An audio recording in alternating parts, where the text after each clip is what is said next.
Hello everybody, I hope you had a good week. In today's video, we'll be talking about the 4 triggers of stress. The 4 triggers of stress, we'll represent that with an acronym, the word FUSE. Each letter of FUSE will represent each trigger of stress. The first letter of FUSE is F, which represents fragile control. Fragile control is when you're in a situation when you don't feel you have control of the situation. An example would be you're going to work as usual, you've left your house, you have your coffee, and you turn the corner and you see a long line of traffic and you're like, tabarnak!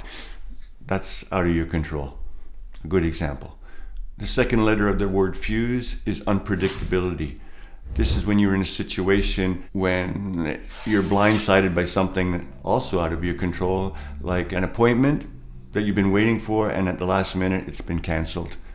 Again, you're very angry and you can blow a fuse. The next letter in the word fuse is sudden new life events.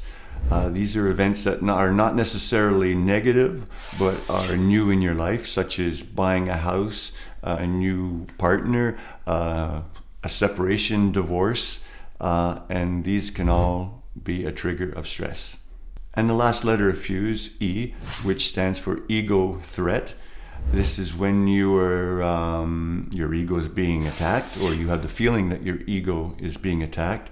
And a good example would be you've spent the last 6 months of during winter to redo your basement, the renovations.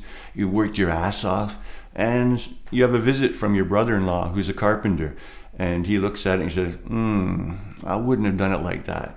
And you can feel your pressure mounting and shit, you don't like that. So the goal of this video is to think about the acronym FUSE, understand each trigger, and be able to control it before it happens. This is very important because every day there's situations that will piss you off and you have no control of that, but you have control of how you will react to it. So often after an angry situation, we only realize the damage that we have done, the pain we have inflicted on others, but we have no idea of the steps leading up to it. So this is your homework for this week, is to think about each trigger of stress and realize how it affects your anger, and are there ways that you can stop it before it explodes. Have a good week, guys.